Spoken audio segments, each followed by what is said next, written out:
नमस्कार साथियों, easy easy life YouTube channel पर आपका हार्दिक स्वागत है। ये नहीं पढ़ा तो क्या पढ़ा कि इस सीरीज़ में आज हम शुरू करने जा रहे हैं कक्षा 7 हमारा राजस्थान का पहला चैप्टर वन वन्यजीव एवं संरक्षण। तो आइए शुरू करते हैं। राजस्थान के वनों से इमारती लकड़ी, ईंधन की लकड़ी, तेंदुपत्ता, बांस, गोंद, खस, कई प्रकार की औषधियाँ प्राप्त होती हैं। राजस्थान राज्य के कुल क्षेत्रफल का 10वां भाग वन क्षेत्र है। यहाँ पर सर्वाधिक वन क्षेत्र उदयपुर में पाए जाते हैं और सबसे कम वन क्षेत्र राजस्थान का चूरू में है। वनों को 3 भागों में विभाजित किया गया है। आरक्षित वन। आरक्षित वन वे वन हैं जहाँ पर पशु चराने व लकड़ी काटने पर प्रतिबंध है। कुल वन क्षेत्र का 1/3 भाग सरकारी नियंत्रण में आता है। फिर है सुरक्षित वन। यहाँ पर लकड़ी काटने व पशु चराने की अनुमति है। यह कुल वन क्षेत्र का आधे से अधिक क्षेत्र है और इस पर भी सरकारी नियंत्रण होता है। तीसरे प्रकार के वन होते हैं अवर्गीकृत वन, जिसमें कोई सरकारी प्रतिबंध नहीं होता है। यहाँ आराम से आप लकड़ी भी काट सकते हैं और घूम भी सकते हैं। फिर है भौगोलिक दृष्टि से वनों का वर्गीकरण। यहाँ पर उष्ण कटिबंधीय कंटीले वन है। सबसे पहले हम इसके बारे में पढ़ते हैं। राजस्थान के शुष्क व अर्ध शुष्क भागों में, जो कि बीकानेर, चूरू, जैसलमेर, बाड़मेर, नागौर, जोधपुर, सीकर, झुंझुनू, जालौर आदि का क्षेत्र है, यहाँ पर उष्ण कटिबंधीय कंटीले वन पाए जाते हैं। यहाँ पर मरुद्भिद वनस्पति है। इसके साथ साथ यहाँ पर मुख्य वृक्ष जो पाए जाते हैं उसमें रोहिड़ा, खेजड़ी, धोकड़ा, बेर, बबूल, कैर, नीम आदि पाए जाते हैं। और इस प्रकार के वनों की विशेषताएं होती हैं कि यहाँ तापमान अधिक होता है, वर्षा कम होती है और इन पेड़ों की जो पत्तियां हैं वो छोटी होती हैं। इसका मुख्य कारण है कम वाष्पीकरण। कम वाष्पीकरण के कारण इन पेड़ों की पत्तियां छोटी रह जाती हैं। हमारे राज्य का राज्य वृक्ष खेजड़ी है, जिसे हम कल्प वृक्ष भी कहते हैं। रोहिड़ा हमारे राज्य का राज्य पुष्प है और सेवण घास जैसलमेर में पाई जाती है। इसके बारे में तो बहुत बार एग्जाम्स में क्वेश्चन पूछा जाता है कि सेवन घास कहाँ पर पाई जाती है, जैसलमेर में। फिर है उष्ण कटिबंधीय शुष्क पतझड़ वन। ये मानसूनी वन होते हैं। यहाँ पर ये बांसवाड़ा, डूंगरपुर, उदयपुर, चित्तौड़गढ़, कोटा, बारां, अलवर, झालावाड़, अजमेर, जयपुर, सवाई माधोपुर, करौली, बूंदी, टोंक आदि जिलों में उष्ण कटिबंधीय शुष्क पतझड़ वन पाए जाते हैं। यहाँ के प्रमुख वृक्ष हैं सागवान, बरगद, तेंदू, सालर, महुआ, गूलर, धोंक, ढाक, साल, सीताफल, बांस, आंवला, आम, नीम, शीशम। और इन प्रकार के पेड़ों की खास बात ये होती है कि इनकी लकड़ियां मजबूत होती हैं। फिर है तीसरे प्रकार के वन, ये होते हैं अर्ध उष्ण कटिबंधीय सदाबहार वन। ये विशेष तौर पर आबू पर्वतीय क्षेत्र में ही पाए जाते हैं और इसके मुख्य वृक्ष जो हैं वो आम, सागवान और बांस है। फिर है राष्ट्रीय उद्यान। राजस्थान में 2 राष्ट्रीय उद्यान है। केवलादेव राष्ट्रीय उद्यान जो कि भरतपुर में है और यहाँ के प्रमुख जो पक्षी पाए जाते हैं वो साइबेरियन क्रेन है, बगुले, बया, कोयल, बटेर आदि हैं। फिर है रणथंभौर राष्ट्रीय उद्यान। ये सवाई माधोपुर में है और यहाँ पर बाघ, भालू, चीतल, सांभर, नीलगाय, मगरमच्छ आदि पाए जाते हैं।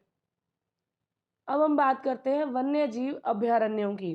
अभयारण्य जिसे हम अभय और अरण्य से मिलकर ये बना है, जिसका मतलब होता है भय मुक्त वन। इसके बारे में हम पढ़ते हैं। सबसे पहले हम लेते हैं राष्ट्रीय मरु उद्यान वन्य जीव अभयारण्य, जो जैसलमेर और बाड़मेर दोनों जिलों में फैला हुआ है। और यहाँ पर जो वन्य जीव पाए जाते हैं गोडावन, जो कि हमारा राज्य पक्षी है। इसके अलावा यहाँ पर भेड़िया, सियार, लोमड़ी, चिंकारा, नीलगाय आदि पाई जाती हैं। नंबर 2 पर एक कैला देवी वन्य जीव अभयारण्य है। ये सवाई माधोपुर करौली में है, सवाई माधोपुर और करौली जिले में है। यहाँ पर पाए जाने वाले जानवर जो हैं बघेरा, भेड़िया, चीतल, खरगोश आदि हैं। नंबर 3 पर है कुंभलगढ़ वन्य जीव अभयारण्य। ये राजसमंद, पाली और उदयपुर जिलों में है। इस यहाँ पर पाए जाने वाले वन्य जीवों में बाघ, भालू, चिंकारा, नीलगाय आदि हैं। फिर है फुलवारी की नाल वन्य जीव अभयारण्य। ये उदयपुर जिले में है। यहाँ पर बाघ, चीतल, सियार, भेड़िया, सांबर आदि जानवर पाए जाते हैं। फिर है सरिस्का वन्य जीव अभयारण्य। सरिस्का वन्य जीव अभयारण्य अलवर जिले में है। यहाँ पर बाघ, जरख, सांबर, चीतल आदि जानवर हैं। फिर है टौडगढ़ रावली वन्य जीव अभयारण्य। ये राजसमंद, अजमेर और पाली जिले में है। यहाँ पर तेंदुआ, भालू, बाज, सियार, नीलगाय, रीछ आदि जानवर पाए जाते हैं। फिर है सीता माता वन्य जीव अभयारण्य। सीता माता वन्य जीव अभयारण्य प्रतापगढ़, चित्तौड़गढ़, उदयपुर में है। यहाँ पर उड़न गिलहरियाँ इसकी विशेषता है। यहाँ पर सांभर और लोमड़ियाँ भी हैं। माउंट आबू वन्य जीव अभयारण्य नंबर 8 पर, ये सिरोही जिले में है। यहाँ पर रीछ, जंगली मुर्गा, चिंकारा, चीतल और सांभर पाए जाते हैं। फिर है रामगढ़ विषधारी वन्य जीव अभयारण्य। ये बूंदी जिले में है। यहाँ पर विषधारी सांप है, बाघ है, रीछ भी पाए जाते हैं। फिर है जमवारा रामगढ़ वन्य जीव अभयारण्य। ये जयपुर में है। यहाँ पर बघेरा, जरख, सियार, भेड़िया आदि पाए जाते हैं।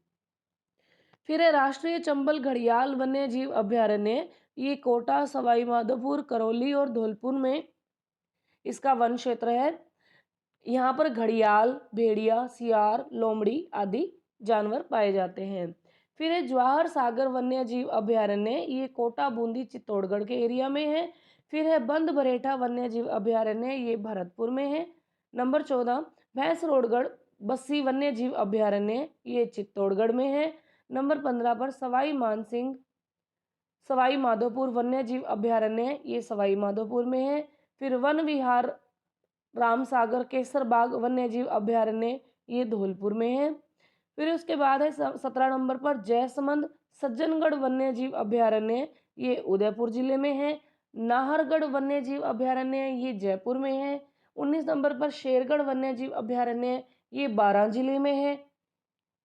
नंबर 20 पर है ताल छापर वन्य जीव अभयारण्य। ये चूरू जिले में है। हमें इन सारे वन्य जीव अभयारण्यों के बारे में ज़्यादा यही याद करना है कि इनके नाम क्या है और ये किन किन जिलों में है और बहुतायत में यहाँ पर कौन से जानवर पाए जाते हैं, इसके बारे में हमें पढ़ना है।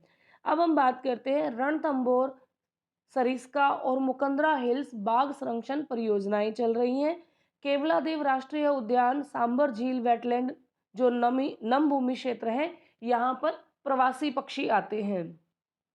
वन्य जीव श्रेणी में चिंकारा और पालतू श्रेणी में ऊंट हमारे राजस्थान के राज्य पशु हैं। यानी कि अगर राज्य पशु पूछा जाता है तो इसके दो नाम आते हैं। वन्य जीव श्रेणी में तो हमें चिंकारा राज्य पशु करना है और अगर पालतू श्रेणी में पूछा जाता है राज्य पशु कौन सा है राजस्थान का, तो हमें ऊंट बताना है। अब हम बात करते हैं वन संरक्षण के बारे में।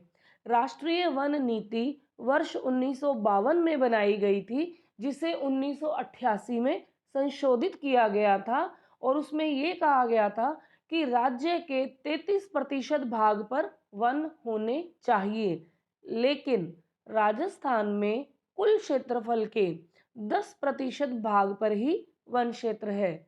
2010 में इस वन क्षेत्र को लगभग 20% करने का लक्ष्य रखा गया था। अब हम बात करते हैं जोधपुर में बनाया गया है एक संस्थान जिसे हम कहते हैं केंद्रीय शुष्क क्षेत्र अनुसंधान संस्थान काजरी। इसकी स्थापना 1959 में हुई थी, 1959 में। फिर है शुष्क वन अनुसंधान संस्थान जिसे हम आफरी के नाम से जानते हैं। इसकी स्थापना 1985 में हुई थी। अब हम बात करते हैं खेजड़ली गांव जोधपुर की। इसके बारे में हर बार एग्जाम में पूछा जाता है। यहाँ पर ये गांव क्यों प्रसिद्ध है, जोधपुर का खेजड़ली गांव? क्योंकि अमृता देवी जी ने 1730 ईस्वी में अपने 363 गांव वालों के साथ, स्त्री पुरुषों के साथ वृक्षों को बचाने के लिए बलिदान दिया था। यहाँ पर एक मृग उपवन भी स्थापित किया गया है। भाद्रपद माह के शुक्ल पक्ष की दशमी को यहाँ विश्व का एकमात्र वृक्ष मेला लगता है। तो आज के लिए इतना ही। इजी इजी लाइफ से जुड़े रहिए, हमें मोटिवेट करते रहिए और हमारे चैनल को लाइक, शेयर और सब्सक्राइब करते रहिए। आज के लिए इतना ही। आपका हार्दिक धन्यवाद। मिलते हैं जल्द ही एक नए चैप्टर के साथ। धन्यवाद।